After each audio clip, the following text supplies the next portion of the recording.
بسم الله الرحمن الرحیم. ئێمە وەکو ڕێکخراوی سۆز لە شاری کەلارە هەموو ساڵێ وەکو کار و پیشەی خۆمان بەردەوام کەفالەتی مناڵەتی مەکان ئەەکەین و هاوکاری ماڵە فەقیرەکان ئەەکەین، سەردانیان ئەەکەین و سوپاس بەخوای گەورە.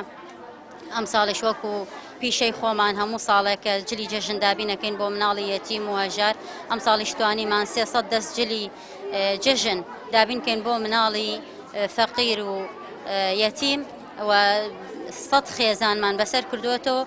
ماڵی وا هەیە 4 مناڵی هەیە، هەر 4 مناڵەکەی بێبەش نەبووە لەو جلانە لە تەمەنی خوار 13 ساڵ هەتا وەکو تەمەنی 1 ساڵ ئێمە جلوبەرگی جەژنمان بۆ دابین کردوون و دڵیان پێی خۆش بووە. وەچی خۆیەتی من لێرە سوپاسی ئەو خێرخوازانە بکەم کە بەردەوام لەگەڵ ئێمەن و هاوکاریمانەکەن و جەژنانە جلمان بۆ دابینەکەن و مانگانە کەفالەتی مناڵە هەتیوەکان دابینەکەن.